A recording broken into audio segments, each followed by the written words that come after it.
singing to a single star.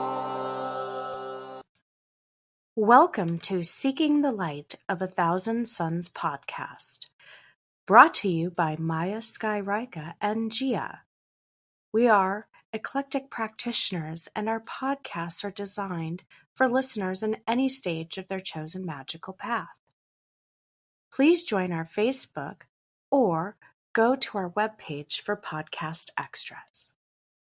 Hello, everyone, and welcome to the podcast Seeking the Light of a Thousand Suns. We are here with Maya and Gia to talk about the Clairs. The Clairs are the psychic abilities that I am Lily of the Light, joining them for this amazing conversation. So today we're going to go through all the Clairs, which are all the senses used in your psychic abilities.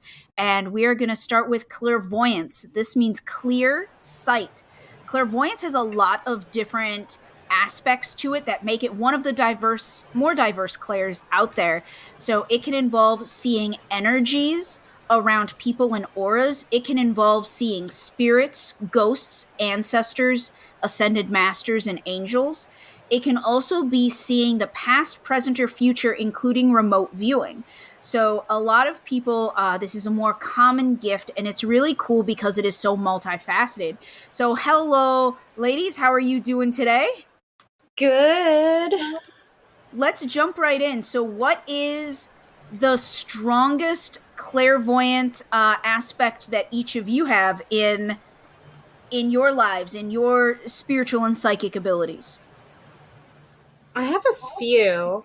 I see dead people. That's one. Seeing, actually visualizing angels, guardians, my spirit animal totem, my totem animals, what they're doing. Like, I can see when one of my spirit animals at the end of the night likes to lay down at the foot of my bed. I actually see him. He's a big guy too, so he takes up a good portion of the foot of the bed. And then I actually was blessed and cursed with a photographic memory, which bleeds through into the clairvoyancy, because not only can I recall images, numbers, and such the very moment I see them, but oftentimes when they represent in my mind without me trying to recall them, like when I need to take my test for a biology class, and I've already got it all in my head, but also when it's a sign that something's going to happen, that image will flash in my mind.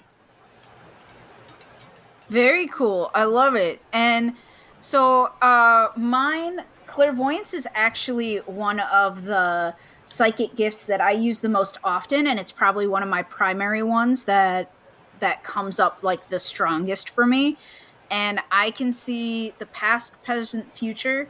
I like this gift. I have all different facets of it. Seeing people's auras and energy really helps with doing Reiki and energy healing on clients during sessions, and being able to see spirits and communicate with angels and stuff like that is always nice to be able to describe to people, like what Great Uncle Earl looked like, for accuracy in readings and stuff. So I use this in like my daily life, but then I also use it in like sessions and professional work that I do through my business, Lily of the Light, to help clients. So this is, for me, this is one of my favorite gifts that I have for myself, and being able just to like visualize and know what a room looks like when I'm doing an energy healing and space clearing for somebody, to know like what corner needs the most work and stuff, because I can visualize it, is always really helpful. So those are kind of the ways that I use them. How about you, Maya? I don't have a lot of clairvoyance, and the times that I've experienced it have pretty much frightened me. I try to block it at those times. The only time that I can honestly say that I've experienced clairvoyance is when I've seen like astral entities, things that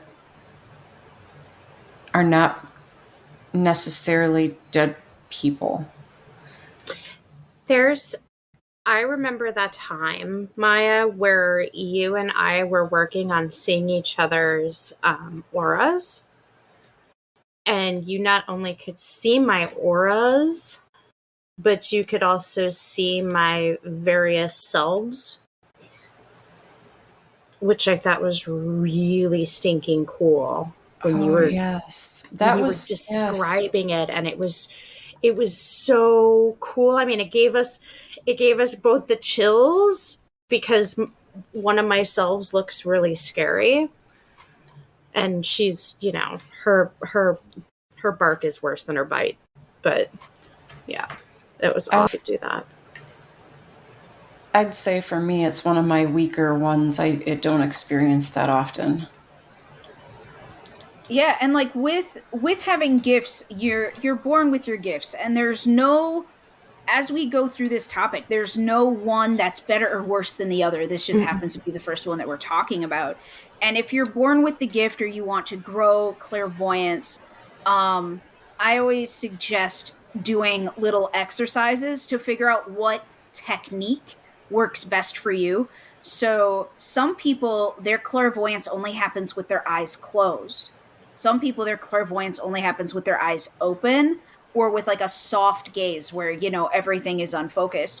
And so if you think that you might have clairvoyance or you want to work on it, choose something that's still, like a plant, and you'll be able to see the energy around it, and then just use it with your eyes open, closed, unfocused vision, that type of thing. This is a great way just to get comfortable with it.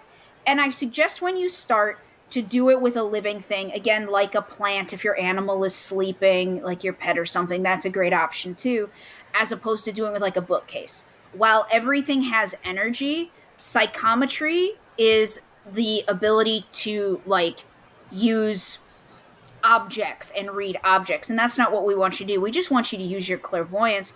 And so try it on a living thing that has its own energy, that has its own aura, to be able to start that. And I think that that's just a nice basic rule when you're learning, is just to try a bunch of different ways to figure out what way works for you, and not to judge. Like, there's no right Yes. or wrong way to do this, right? I mean, everyone here does it differently. All three of us do it differently, right? Well, and that is correct. And off that point, for any of our darker side of the moon listeners, if you like the darkness and you want to try to amplify this or work on it, this is going to sound kind of spooky to some out there, but go outside, put your lawn chair on your back patio or what have you, where it's dark, and surround yourself with that nighttime darkness and focus in on all the shapes that you see moving around. Oftentimes, those shapes that you see moving around are actually spiritual shapes. And don't invite, of course, fear into your heart when you do this. So if it's something that would scare you, don't do this method. It's not going to work very well for you. It's going to possibly even blow up in your face. But for those that can do this and darkness doesn't scare you, it's a real fast way to throw yourself to the wolves and amplify and practice and hone in on that skill. So yeah, clairvoyance is great. We're all big fans, and like Gia said, you can go on a little bit more darker. You can do it in a brightly lit room. You can there's lots of different techniques, and like I said, I use this in my daily life. It's one of my favorite methods and techniques to really delve into, and it is very common to use. Now, I would like to talk about the one, and I'm going to have to turn it over to my co-hosts for this. Clairaudient is clear sound, it's your sense of hearing. And for me, I call myself a Swiss Army psychic. I have every single gift out there except this one. The only clairaudient I've ever had is white noise. It's just that white noise. But it's being able to hear things, hear music, hear voices, hear messages.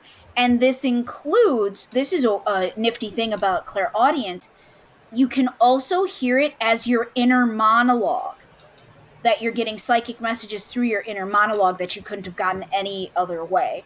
So I think that's an aspect of clairaudient that isn't talked about a lot or acknowledged as part of a psychic ability. It's not having an inner monologue, it's having the voice of the inner monologue giving you psychic messages. That's super cool. So as far as my co-hosts go, like clairaudient hearing, jump into it. I know you guys got stories that are just awesome that I love hearing about because it's something so outside of my scope.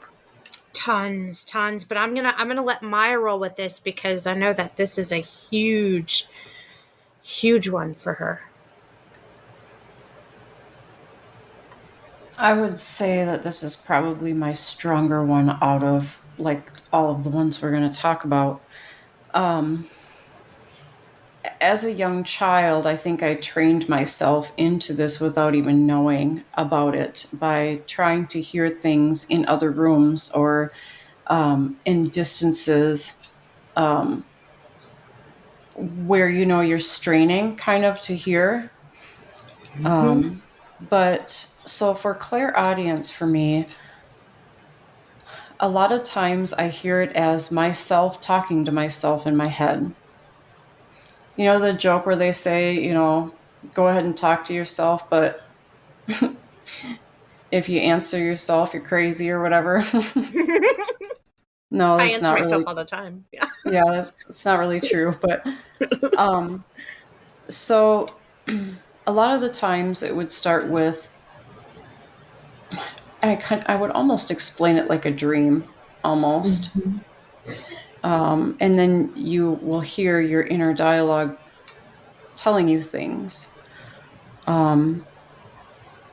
Another thing that happened to me much, much later in life, Gina, I was living in the cities at this time. I noticed that when I start focusing on something really hard, like my working from home, I would start hearing voices. Sometimes it's one, sometimes it's many, sometimes I'm hearing, a whole what I would say TV or phone conversation. And there were times where I would get up and I would leave the room and I'd start looking. Like, did the TV get left on? Like, what is that? It's really starting to kind of, annoy me a little bit. And I started taking notes. I started taking notes on a bunch of it. It was almost like, you remember the times of like CB radio or when you could pick Yes. up cell phone signals and stuff like that on scanners? Yep. So, like, imagine that, like sitting somewhere and hearing a bunch of stuff happening on a scanner or a CB radio. That's kind of like how it comes in for me. And when I started taking notes and stuff like that, I had showed it to my husband, and I'm like, "Look at this! Look, this is what's happening when I'm working. Like, I hear all this stuff. It means nothing to me. Why am I hearing it? Like, I can't help anybody. I can't share it with anybody. I don't know who this message belongs to. I don't know what to do with this."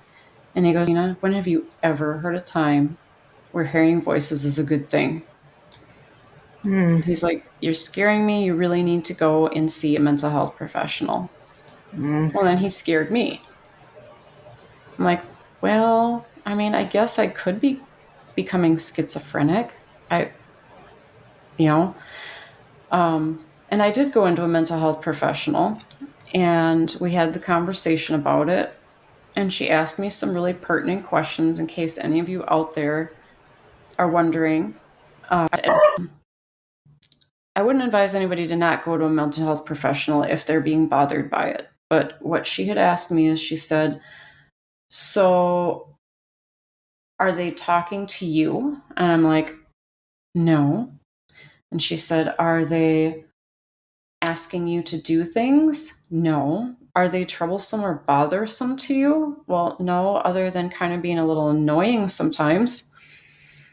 She said, then I really wouldn't worry about it.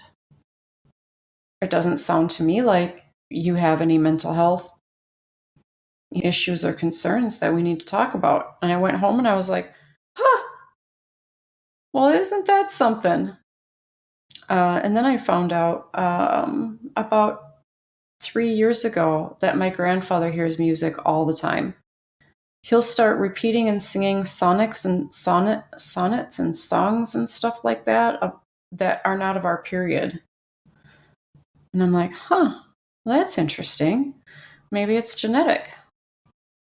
That's so cool. I love that. And that is, you bring up a good point. Not always, but there are many, many situations in which psychic abilities run in families and being a healer runs in families. And so it's your parents, your grandparents, you know, the cool aunt, that type of thing can absolutely have gifts. And I think that that is just really a really cool aspect of doing this, is that that can be something you share with your ancestors and your heritage, and you can tap into your ancestors for help. So I love that. Awesome. And I think for this one, or for most of these, I'll do a podcast extra on like things that you can try and things that you can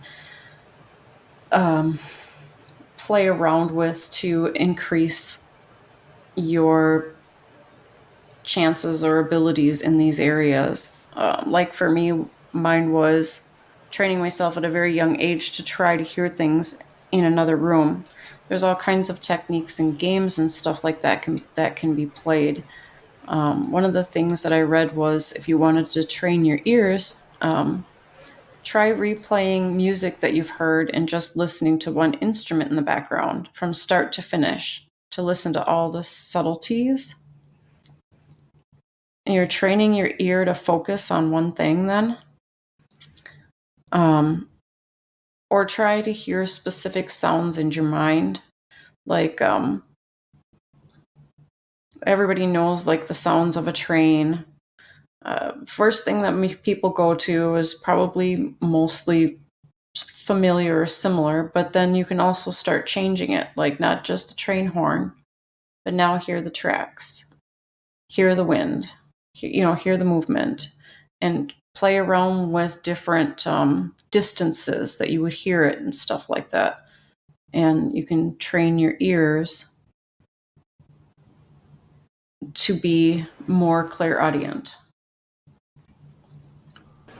I love that. That's an awesome tip. Gia, what about your clairaudience, your ability to hear? What fun, cool things did you get into? Oh gosh, there's been a lot. I mean, I hear things every day. One of the things that is not my favorite aspect of clairaudience is I can hear people's thoughts and intentions in their minds.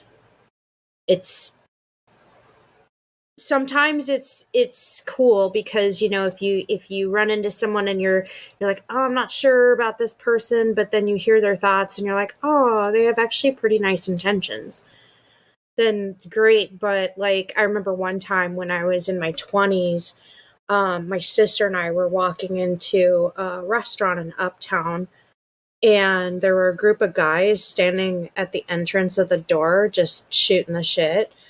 And my sister and I walked through, and I heard one of the guys basically say all the different ways he would sexually violate me in his head. And I didn't really know that this was a gift. And I turned around and told him that he was a disgusting douchebag creep. And he looked at me like, what the hell? But it was because I actually heard his thoughts of what he wanted to do to me, but he didn't actually say it out loud. And so he was confused. I was angry. It was very interesting. But yeah, there's a lot where there's the good and the bad of it. There's I hear oftentimes when something is going to happen.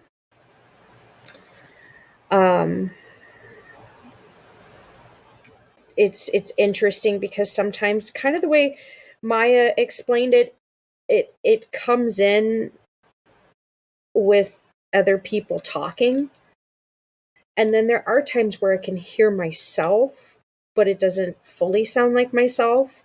I can hear my spirit guides. The interesting part is being able to have a conversation with them, and I personally did not go the mental health route for this, but my familial history also has a lot of psychics in it, and so it was kind of taught from generation to generation that this was acceptable, and so I was pretty fortunate in that aspect. Yeah, that's awesome. And to clarify about a little bit about clairaudient, like, I want to. I'm so sorry, everyone. My brain is fried. um, clairaudient and telepathy, hearing people's thoughts, are slightly different gifts and abilities. So they're not they're not synonyms, and so if you can't hear people's thoughts, it's okay. It's not always clairaudient. um so yeah, that's, I think clairaudient is really cool. I think people who can use it with music are epic. Oh yeah. So I'd like to talk about the one that is, I would say, the most misunderstood one is clairsentience. And the reason why it is so misunderstood is because of discernment, being able to tell what's yours and not yours for sensations, experiencing things how other people experiencing them. And this can get really messy, especially with like physical sensations, feeling pressure if someone in your head, if someone else has a headache, but also feeling like sometimes physical sensations or emotions of someone that they're not actually yours, and it can cause a lot of confusion. So I know that for me, with being clairsentient, this is one that I had to do my discernment the most with, because as a teenager and a people pleaser, I dated all the wrong people because I felt everything that they were feeling as my own. And I truly think that anyone who is empathic or clairsentient or intuitive in any way needs to learn grounding, shielding, and discernment before they date, because it just gets messy. And it took me far too long to figure out that's what was happening, because I would do these things, and quite frankly, I would sleep with some people, as consenting humans do. And then after, I'd be like driving home and going, I never really liked that person. So why did I like them so much when I was in the room with them? And so like into them and everything. And it was because of clairsentient. And so I think that for me, this one obviously had a lot of life lessons with it. I feel like the biggest benefit of clairsentient is being compassionate. When you feel someone else's pain, when you feel someone else's confusion or grief, you just have this immense compassion for them. And with doing discernment to figure out, what's yours, a great question to ask, and I always tell people when I'm teaching the clairs in any kind of class setting, is this mine? And you will ask it ad nauseum. You will ask it constantly. And just get used to asking it constantly, because you're meant to, until you figure out what's yours and not yours. Always ask, is it mine? Is it not mine? Because quite frankly, you could be feeling someone else's hunger and eating when you don't need to eat. You could be feeling sorrow and feeling shitty about yourself and having self-hatred when it's not yours. It is not your responsibility to take on anyone else's emotions or sensations. So this one for me, I find to be very confusing. So Gia and Maya, what tips, tricks, Well, anything like that do you guys have about clairsentient? I wanted to real quick because Maya and I have used this together quite a few times where if one of us feels the pain of the other, then we take that and we ask the other if it's okay to help do a healing or even share sometimes that burden. And so it's also incredibly useful, but you have to be careful with it as well. Like you said, Lily, I mean, you have to know what's yours and what's someone else's. But when you do know what is someone else's, then you can utilize that to help with the healing process for them. Yes, and this is all done like we're all fairly close in this group, me and my co-hosts and stuff. So now is our obligatory little PSA for y'all. Everything we discuss is done with consent. You never get to invade someone's privacy psychically. Even if you have gifts, you are not entitled to anything. So when we feel each other's emotions, or you may feel someone else's emotions, like, you can have a psychic ability, but be aware consent is key. Don't go rooting around in anyone's business.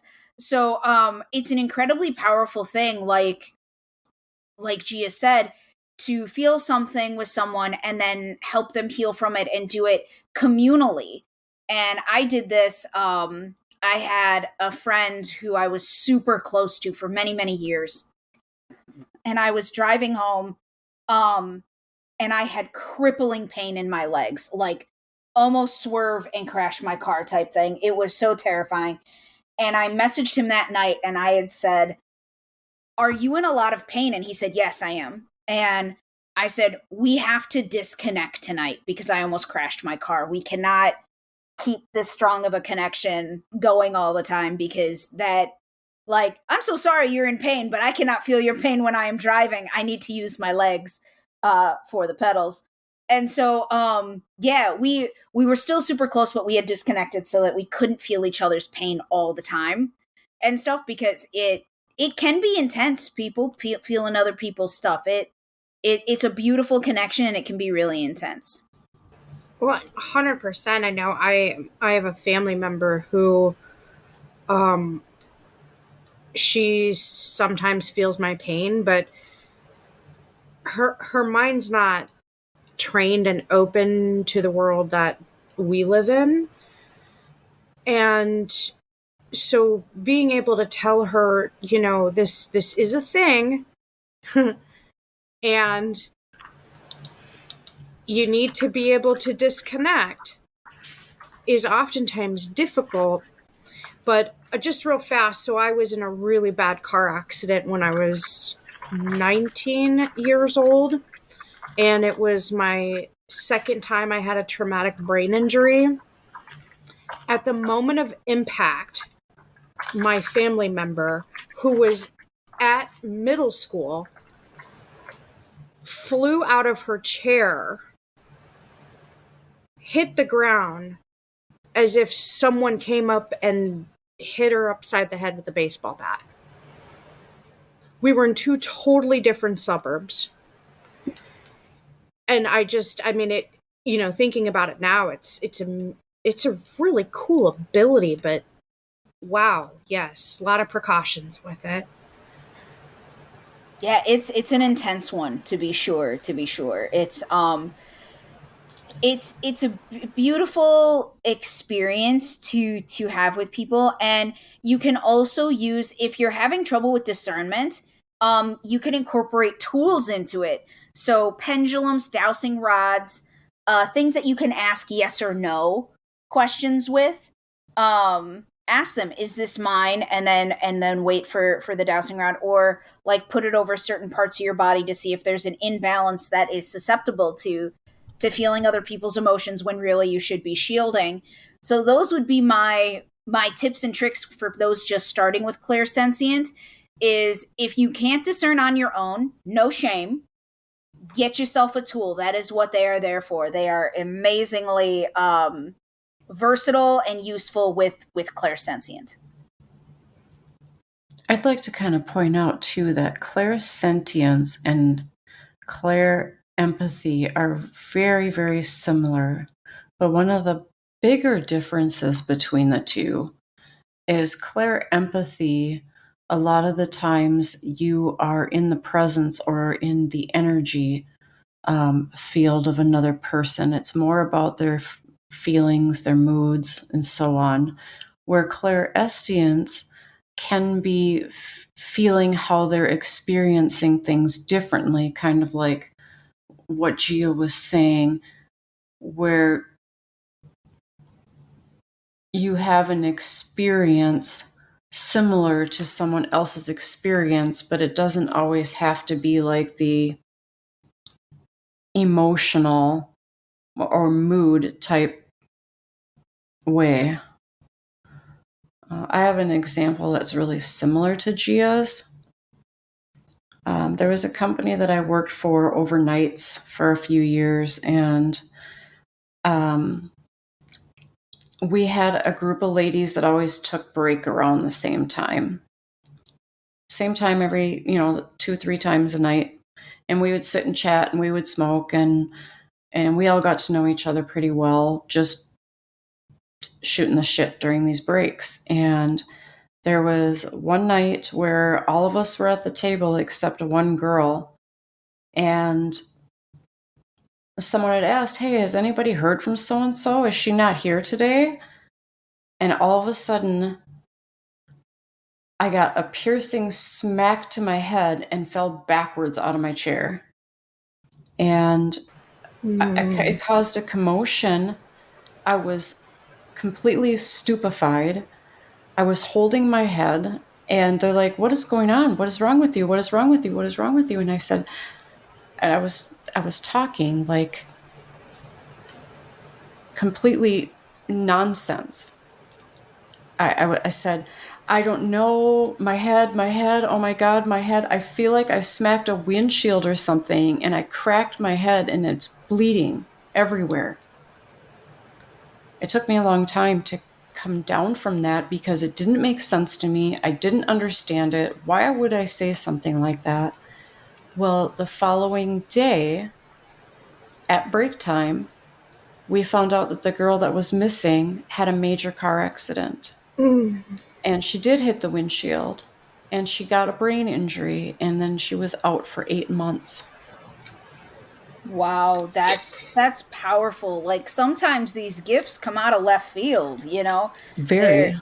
They're not always like we'd love to say like, "Oh yeah, we're all so badass. We can just, predict everything and control everything." But really it's the universe, it's the gods, it's the ancestors, it's all these other things that are incredibly powerful, and amazing. And I think, that's just it's a beautiful connection, and it very much shows the oneness of the human experience within clairsentient. To add one more thing to that too, Maya, as you're explaining that, and this is for those that want to work on training too of this, go back, rewind, re-listen, close your eyes, and you will sense, you got to focus, you will sense what Maya felt in that moment. If you're visual, you could see what she was seeing in that moment. You could hear in that moment. These are the things, because when you're describing that story, Maya, of what happened, those are the things. I mean, I got goosebumps. I, could instantly start to feel that sensation that you were describing. And understand that sometimes we dismiss what we feel as being, empathy is amazing, but we dismiss it as just being like just a form of of basic empathy when in fact it can actually also be a Clair. Well, and can I just say, in my honest opinion, I don't think that I would have had that experience if somebody hadn't said, "Has anybody seen her today? Is she working?" Because that made me sit and wonder. That was the trigger. I think it was a trigger. Thank you for sharing that. Yeah, that was incredibly, like, you're right, triggers are amazing, like being able to tap into energy. So as we're talking about all these different abilities and psychic gifts, you can tap into them. You're training with them and getting used to them and discerning with them. They will grow and shift and beautifully evolve with you. And one of the things that will happen is you'll have like a dimmer switch where you can have them on full blast and connect to people. And then you can also turn them way down. I strongly suggest turning them way down when you're driving. That is not the place to practice for anything. So it's amazing that these triggers can really impact us. So the one I want to talk about next is actually a really cool one. Now, as we get into some of these other ones, I want to remind everyone all gifts are equal and all of them are super cool. And I will give you examples at the end of why they are all cool, because some people like to think that some are better than others or more versatile and more usable, like clairvoyance. A lot of people think, is the best one because it's so mainstream and it's on so many TV shows and stuff. But that's not the case. They are all equal. They are all fabulous and they can all change your life. So this next one is a lesser known one of the clairs of the senses, clairalient, being able to smell. And what a lot of people forget is scent is our strongest sense attached to memory. So when you work within clairalient, you can summon up a lot of experiences with mediumship, which is communicating with spirits and ghosts and ancestors and loved ones. And it is incredibly powerful to have the ability to smell that way. And so that's clairalient. Gia, I know you have a lot of examples or some very interesting examples of clairalient. Can you go into those, please? Yes. So this is where we can say I smell disease, I smell death, I smell birth, those kinds of things. So think about those, keep those in mind. One example, I do actually smell disease, and I can smell when a diabetic person is in need of insulin. Now, you can look up the smell of diabetes and it will give you a very clear description of it. It is kind of a fruity smell, kind of like a clean, chemical fruity smell is the best I can describe it as. The guy I was dating at the time, we were asleep, and like someone like taking their majestic spiritual hand and flicking the hell out of my forehead to wake me up. The moment I shot up out of bed, the room just filled my sense of smell with this chemical, fruity, clean smell. And so I started, sounds kind of weird, but I reached over to smell my boyfriend because he is diabetic. And the scent got so strong as I brought my nose closer to him that I instantly knew something was wrong at that point. And so I nudged him awake and I said, I think you need to check your blood sugar now. And he was kind of stumbling a little, so I helped him, to get his bag. He checked his blood sugar, and sure enough, he needed insulin right away. Oh my gosh, that is just wild. He looked at me and he was like, how? I go, I have no idea, but I can smell it. And then we, of course, had the conversation. He was like, does it stink? And I go, actually, no, it smells really good, but it smells like something's wrong. you know, whereas smelling the difference between when someone has a viral infection versus a bacterial infection versus a fungal infection, it's actually one of the many reasons I went down the original path of attempting to finish off pre-med to go to med school, is because that ability is so strong. Also smelling storms, not just smelling the rain, but smelling whether or not the storm is going to be violent, going to produce tornadoes, or if it's going to be a basic thunderstorm. Getting a scent, because I lived in Colorado. I'm from Colorado originally, but I lived there for so long, and there's so many wildfires. And getting the scent of wildfire before a wildfire even breaks out. Again, I mean that's it's a foretelling. Something's going to happen. There's going to be a wildfire. It's going to be close. Warning. Yeah, I have lots of examples of it, but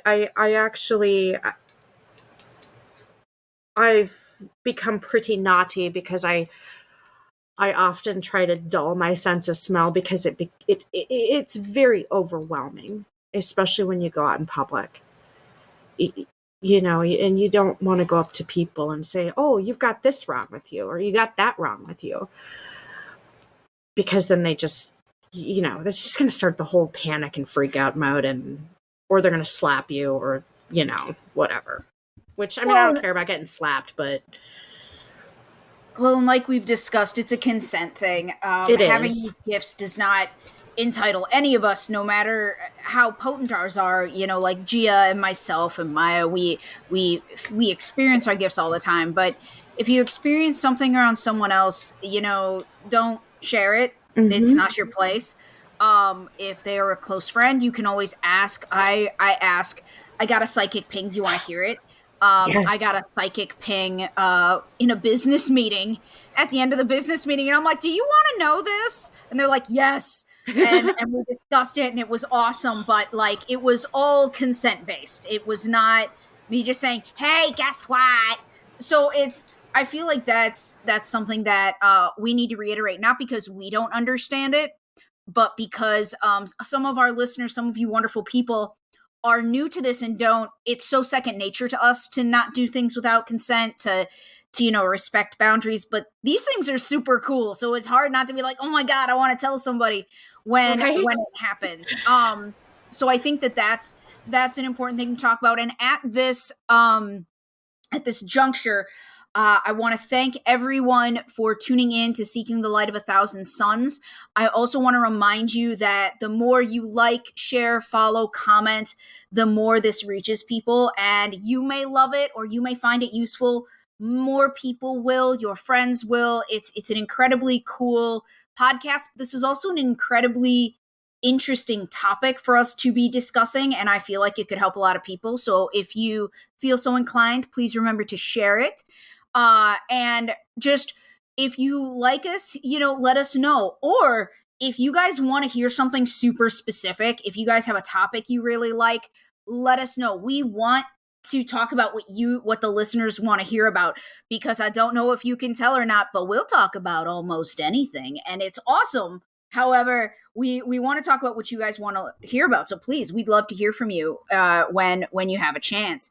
So that's Clair Alien. Do we have anything else to say about the sniffy sniff, smelly smell of Clair Alien, ladies? One thing, if you really do want to get out there and give it a try, I suggest go to nature first, all right? So get out in nature, walk through the woods, immerse yourself in the different smells, and then when you get used to the different smells of nature, you can start to focus on a tree and start smelling the tree.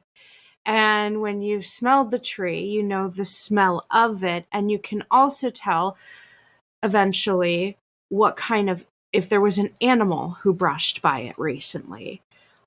Things like that. You can smell flowers.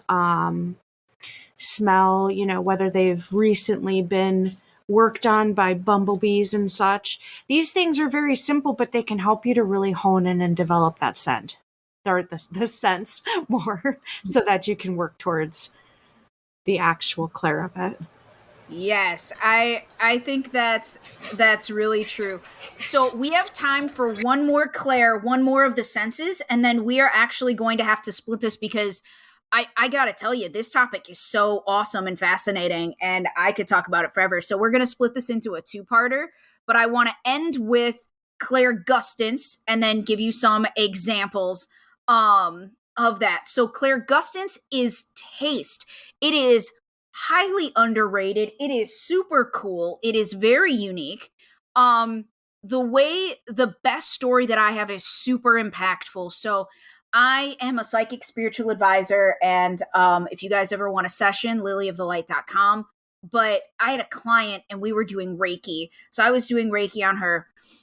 And then afterwards we talk about any, psychic messages that came through. And she looked at me, and this was her first time experiencing Clair gustance. Let me be clear. It was incredibly powerful for her.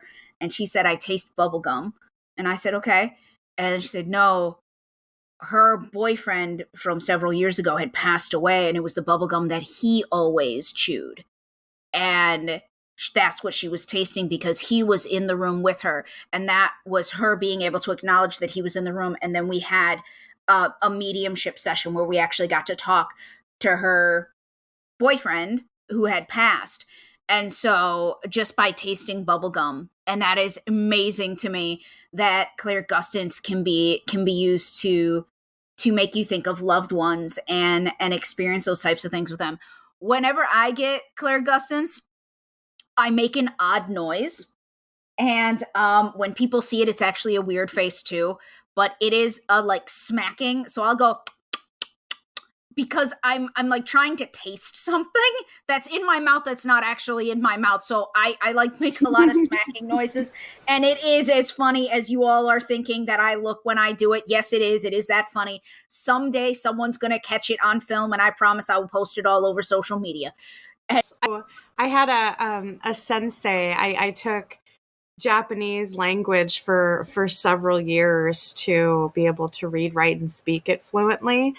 And my sensei, he started, I remember the very first class, the very first day. And one of the things he said is, I expect all of you to be laughing with each other, at yourselves, because the best way to learn the language is to act like a little kid, because it's the little kid mind that opens you up to being able to absorb more of the information. And doing that is kind of like the kid's self, right? When you're I can actually hear you making the noise. And it's one of those things that it's a tool, and it's you can use that tool with this. I have one more thing too to add to that, and I love the culinary arts. I'm a foodie, and if you want something kind of easy to try, when you can taste anger if someone made something while they were angry. You can taste when someone makes something when they're sad. And same with happiness. And so you can kind of play around with that, right? Like the next time you're feeling down, go make some food. And then the next time you're feeling up, go make some food. And in both instances, write down what you're tasting. Make the same food for each. And you would be surprised at what you could discover with that, where you can actually taste the past, taste what was going on in a situation while that food was being made, or maybe just before it was being made. So that's a little trick to try. Yep. You want to know why grandma's cooking always tasted better than yours? She made it with love. She was high and happy. No, I'm kidding. And it's so silly, but it is true that it is. The emotions that we put into food really, really do matter. So that is Clair gustance. There's not a lot to talk about with it. It's delicious. I think everyone should have a little snacky on it. But now I'd like to take a little bit of time to discuss the equality right before we sign off here. So all of these gifts, I've said it throughout this entire podcast, all of these gifts are equal. And I've had countless clients come to me and say, but I only have Clair Gustance. I only have Clair Alient. I can only hear blank. So I'm going to give you guys some very real examples. And I just want you to appreciate the gifts that you have. So with Clair Gustant, there are people who would kill to have their grandma's pie one last time, to be able to taste that. You have that gift. That is not something to squander or be resentful about. That is beautiful. How many people would love to smell their husband's aftershave one last time after he passed on his skin? Clair Alient does that. Do not think that this is a small or insignificant gift, because there are people whose souls are crushed because they cannot have that experience ever again, and you can, and that is beautiful. There are clairaudient people who would love to hear their child laugh one more time, and they can't because their child is dead. I want you to remember that these gifts are blessings and amazing. None of them are more important or more valid than any of the others. The reason I give these examples is because I've had too many clients come in and say that their gifts aren't worthy. They are. They're the exact gifts that you are meant to have. They are the gifts using the senses that you resonate most within your soul. Honor your soul. It is awesome. It is amazing. You get excited about all of them, any combination, any potency. They are great. So those are the examples that I always tell people, because they're very real, and now you have perspective. So before we sign off, my lovely co-host, is there anything else you guys want to say about the Clairs in general? I do. Kind of adding to that, some of us who have been able to develop multiple Clairs, I know I developed mine predominantly through extreme trauma events. It's not something I would wish upon anybody. Whichever Clair that you have, embrace it, love it.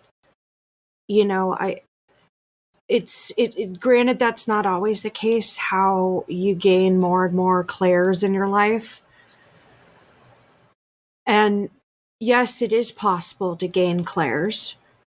But that's one thing I want to point out, is that oftentimes when you're thrown into survival mode repeatedly, these Clairs come out. It's like a switch that gets flipped on. Now, again, that's not all the time, but I know that's how I got a lot of mine. I appreciate them. It sucks the way I got them, but I am grateful for them. So that's just kind of another thing to kind of consider too. There was a little emo there, but Definitely. Maya, any final parting wisdom for our lovely listeners about the Clairs? No, I just want to encourage the listeners to catch the next episode for part 2, because there was so much to cover that we got lots more yet to do. That's right. We will be covering, so in this episode, we have covered the Clairs, and they are fabulous, and they're based on the senses. So next time we will be covering the Tellas, so telepathy, telekinesis, those types of things. And it is an amazingly powerful and complex topic, so you better you're going to want to tune in. It's going to be so fascinating. I am so stinking excited for that episode too, because I have got quite an example of teleporting and actually freezing moments of time. So I'm excited for it. Can't wait. A lot of great topics coming up. Yeah, it's going to be amazing. So thank you everyone again for tuning in to this episode of Seeking the Light of 1,000 Suns. Thank you to Maya and Gia, and to myself, Lily of the Light, for hosting this, for being amazing, for having totally diverse experiences to be able to talk about the Clairs in such a succinct and really amazing way to give real life experiences to people. And thank all of you for tuning in. Remember, like, share, follow, comment. We want to hear from you. Other than that, everyone have a great day and enjoy your Clairs however they present to you. Thank Have a you. great night. You too. Have a great Blessed night, be. everybody.